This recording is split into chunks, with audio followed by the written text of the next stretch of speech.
Oi, tudo bem com você? Eu sou a Renata, sejam bem-vindos ao 15 Dias para Ler e hoje eu vou conversar com vocês sobre as leituras que eu concluí no mês de agosto.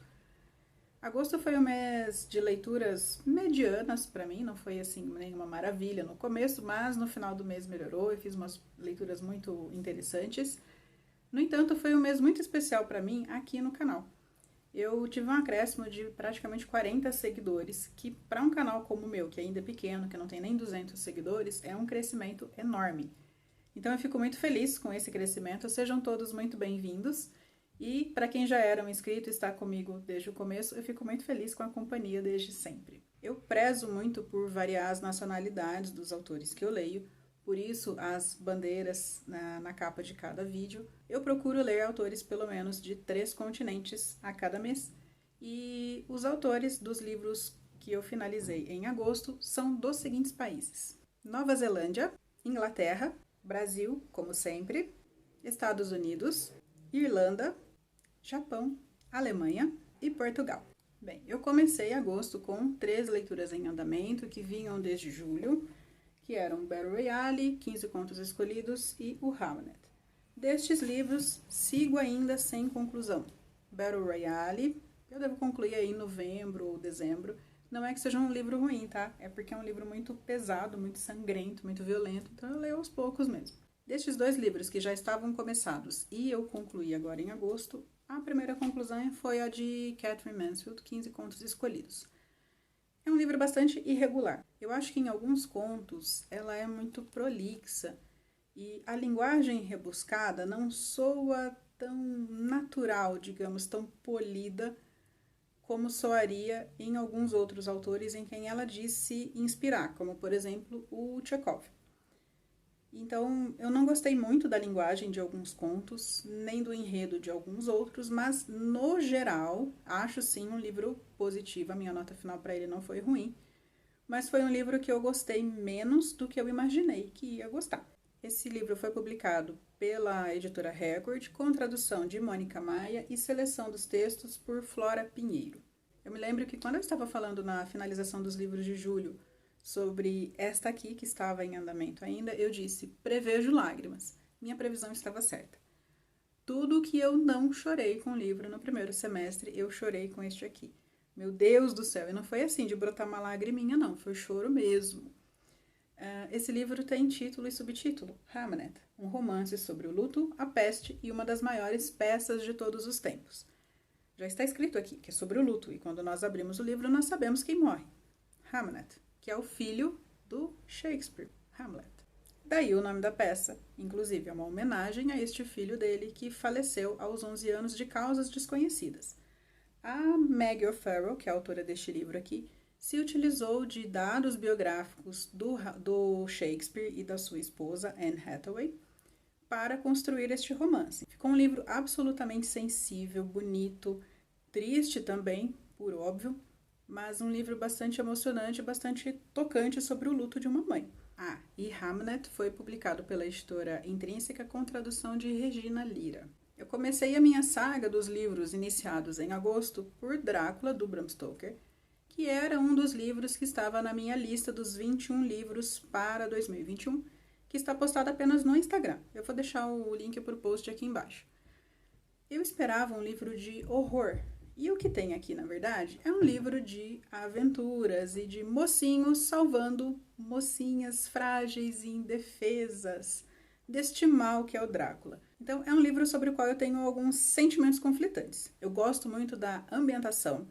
As cenas iniciais, quando um dos personagens está no castelo de Drácula, são muito interessantes. A gente realmente se sente preso dentro daquele castelo com o rapaz. Mas os diálogos são bem enfadonhos, reforçam muito esse estereótipo do homem inglês muito corajoso. E o enredo também acaba ficando um pouco enfadonho, porque o Drácula é um personagem que pouco aparece. Então o livro é sobre esta caçada ao Drácula. De um modo geral, posso dizer que gostei do livro, mas não amei. Mas eu gostei principalmente por essa questão que eu comentei, né? Da ambientação e da criação dos personagens. E, claro, gosto do quanto este livro é importante para a cultura, para a imagem do vampiro, não só na literatura, mas também no cinema, né? Essa contribuição deste livro aqui é inegável. Bem, Essa edição aqui é a da Nova Fronteira, com tradução de Adriana Lisboa. A minha segunda incursão na lista de leitura de agosto foi este aqui, A Outra Garota Negra, da Zakia Dalila Harris. Veja bem, eu prometo que daqui a pouco eu vou parar de reclamar, tá?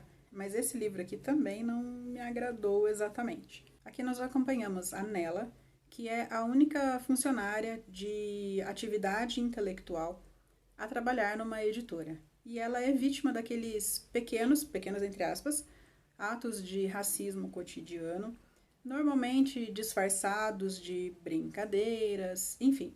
E quando ela se manifesta a respeito do quanto essas brincadeiras são erradas, as pessoas minimizam os sentimentos dela, falam que não é bem assim, que não era a intenção, etc. Para a alegria dela, aparentemente está chegando uma outra funcionária, uma outra garota negra. Ela espera receber ali uma aliada, mas na verdade o que ela recebe é uma inimiga. Então um livro que tinha tudo para poder discutir melhor esta temática do racismo do ambiente de trabalho, acaba descambando para um tema absolutamente batido e desnecessário: competição feminina. Porque esta outra garota negra que chega começa a se destacar na empresa justamente por fazer o jogo das pessoas racistas. Ela entra na dança, ela entra no baile para poder se dar bem na empresa e ajudar a pisar aqui a coitada da Nela. Ele é vendido como um livro de suspense, só que o suspense em si começa mais ou menos na metade. E quando esse suspense finalmente começa, ele vai enveredando para um final assim muito fantasioso, muito surreal mesmo. Então, não fiquei feliz com essa leitura de forma alguma, o que eu acho uma pena, porque é o livro de estreia da autora. Este aqui foi traduzido por Flávia Rossler e Maria Carmelita Dias. Aí eu cansei de passar raiva, né, e resolvi ir para um caminho mais seguro, né, para junto de um dos meus autores favoritos, que é o José Saramago. O livro de agosto para o meu projeto de Lendo Saramago. Se você ainda não sabe do que eu estou falando, eu vou deixar o meu link aqui nos cards e também aqui no box de descrição. Era o ensaio sobre a lucidez. Para minha tristeza e meu desespero, o começo desse livro também não estava me agradando exatamente, mas logo ele engatou. E aí sim, respirei aliviada e posso dizer que eu tenho aqui em mãos mais um livro do Saramago do qual eu gostei bastante. E eu já ia me esquecendo de dizer a respeito do que é esse livro aqui. É mais uma daquelas ficções especulativas do José Saramago em que ele imagina o que aconteceria com a humanidade se um fator absolutamente insólito acontecesse. Aqui o mote para ele desenvolver a sua crítica, principalmente ao Estado, à política de um modo geral, é uma votação maciça em branco. O que aconteceria com uma determinada sociedade e com seus governantes se a população votasse maciçamente em branco ou sequer comparecesse às urnas. É um livro bem interessante. No começo ele demora um pouquinho para engatar, como eu disse, mas que quando engata, entrega realmente uma história muito interessante e muito intrigante. Eu cheguei numa determinada parte deste livro em que eu simplesmente não conseguia largar porque eu precisava saber o que iria acontecer. Não gostei também do final dele, mas até aí não posso nem dizer que foi um final surpreendente, porque eu já meio que esperava que fosse acontecer o que aconteceu aqui. Mas aí não é que foi um final mal executado ou jogado na história. Não, é um final absolutamente coerente. Eu só não gostei dele. Mas continuo gostando demais do restante do livro e principalmente da experiência de leitura.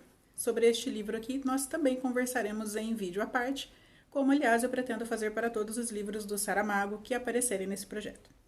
E eu já ia me esquecendo de dizer a respeito do que é esse livro aqui. É mais uma daquelas ficções especulativas do José Saramago em que ele imagina o que aconteceria com a humanidade se um fator absolutamente insólito acontecesse.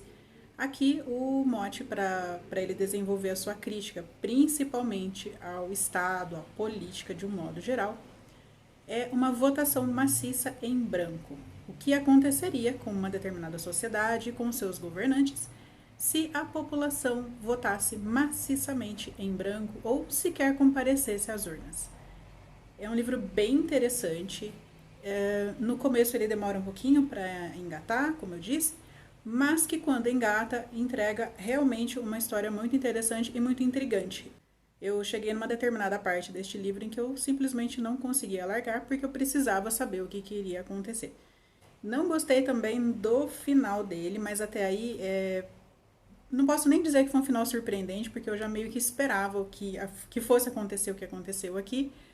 Mas aí não é que foi um final mal executado ou jogado na história. Não, é um final absolutamente coerente. Eu só não gostei dele.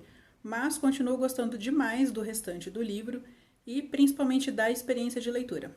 Sobre este livro aqui, nós também conversaremos em vídeo à parte, como aliás eu pretendo fazer para todos os livros do Saramago que aparecerem nesse projeto. Nesse ponto aqui do vídeo, eu já estou falando das leituras que estavam concluídas ou pelo menos em andamento em torno do dia 18, dia 20 de agosto.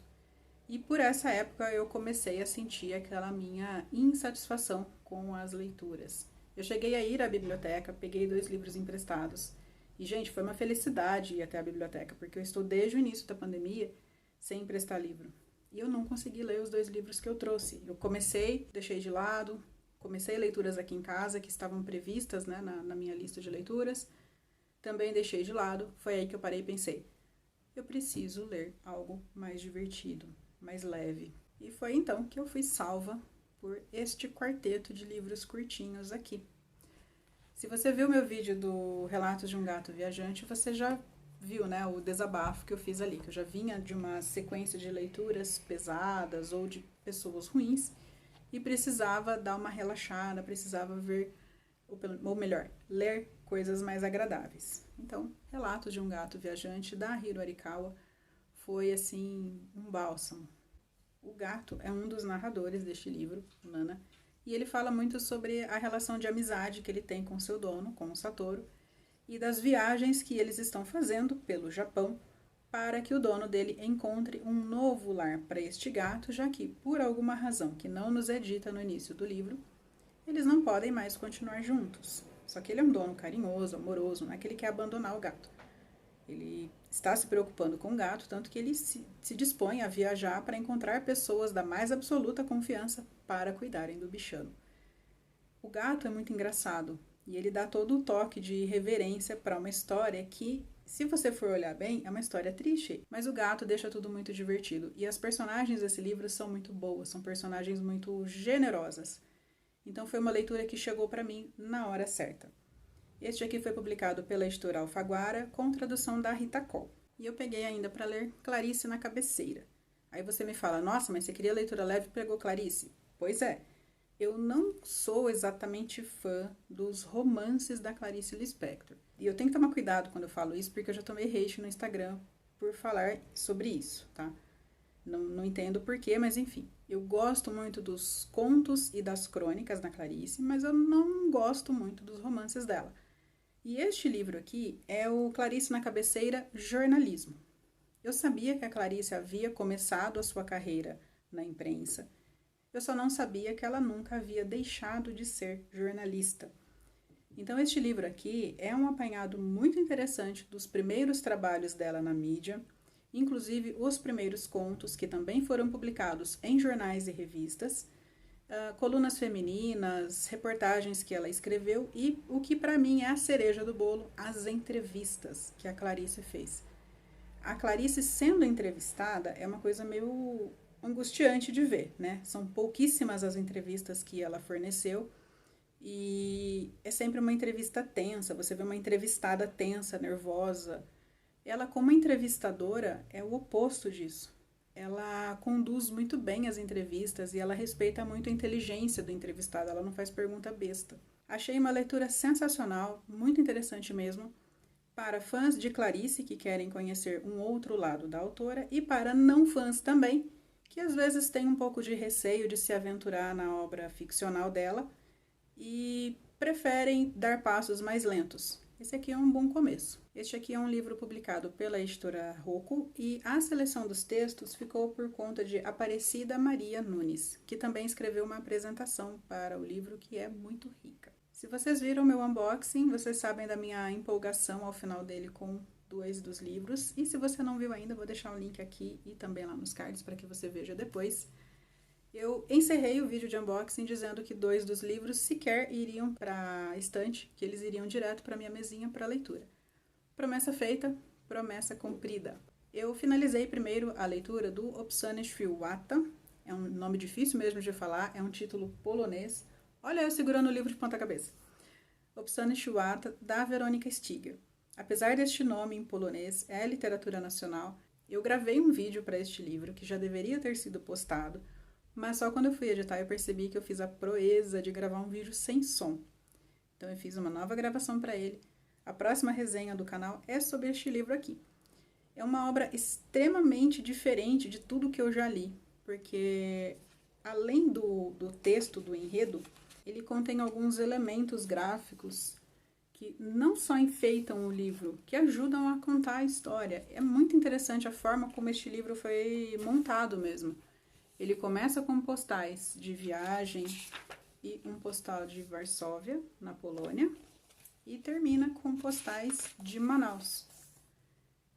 E é exatamente o trecho da viagem que é narrada aqui. É uma viagem de um pai que sai da Polônia, por isso o título em polonês, o homem é polonês, para vir conhecer um filho cuja existência ele desconhecia e que agora está à beira da morte. E esse filho está em Manaus.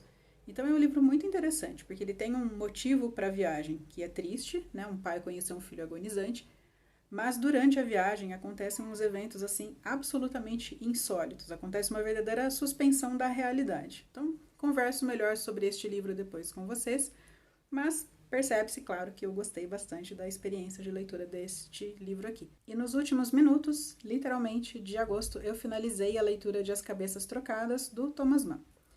Este aqui é publicado pela Companhia das Letras, com tradução do Herbert Caro.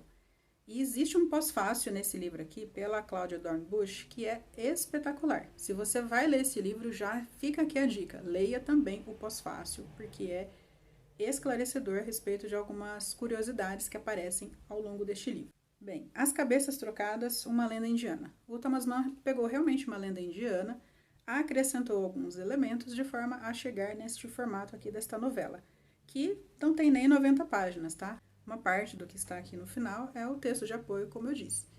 O livro em si é super curto. Aqui nós temos mais uma vez uma dualidade, como é característico nas obras do Mann, né? Ele está sempre tratando bem e mal, ser artista ou ser burguês, né? Valorizar o dinheiro ou valorizar a arte. Aqui ele trata bastante do embate entre mente e corpo. Cabeças aqui tem tanto o sentido literal mesmo, mas também aquela acepção da cabeça como uma metáfora para a mente, né? Para a forma como nós nos dedicamos às atividades intelectuais. Aqui nós temos um triângulo amoroso bastante insólito, formado por Sita, uma moça a das belas cadeiras, uma moça muito bonita, Shiridaman, que é um homem dedicado ao trabalho intelectual, e Nanda, que é um homem, um trabalhador mais braçal. Então, devido a essas diferenças de atividade entre os dois, que por sinal são muito amigos, são inseparáveis, o físico deles reflete também o tipo de trabalho, né? Então, o Nanda é aquele rapaz musculoso, atlético, bronzeado, e o Shiridaman é aquele moço mais clarinho, mais pálido, mais gordinho até. Só que eles se complementam, eles são opostos que se complementam. E é essa complementaridade que dá à tona para que se forme esse triângulo amoroso. Falando assim, triângulo amoroso parece que é um livro bobo, mas, gente, não se enganem. É um triângulo amoroso escrito por Thomas Mann, então não tem como ser uma história convencional, uma história muito normal, não. É um livro bem divertido até, cuja resenha sai ainda nesta semana, logo depois da de Obsane Świata. Bem, eu comentei com vocês no meio do vídeo que eu comecei algumas leituras, larguei, não estava muito a fim de continuar, enfim. Resumo da ópera. Saí de agosto rumo a setembro com 3 leituras em andamento. O nosso já conhecido Battle Royale, Incidente em Antares, que é uma releitura de um livro de que eu gosto muito, mas mesmo assim não estava rendendo em agosto, e História de Quem Foge e Quem Fica, que é o 3º volume da tetralogia napolitana da Elena Ferrante. Por enquanto eu fico por aqui. Se você gostou desse vídeo, não esquece de curtir. Nós nos vemos nos próximos vídeos. Até mais! Tchau!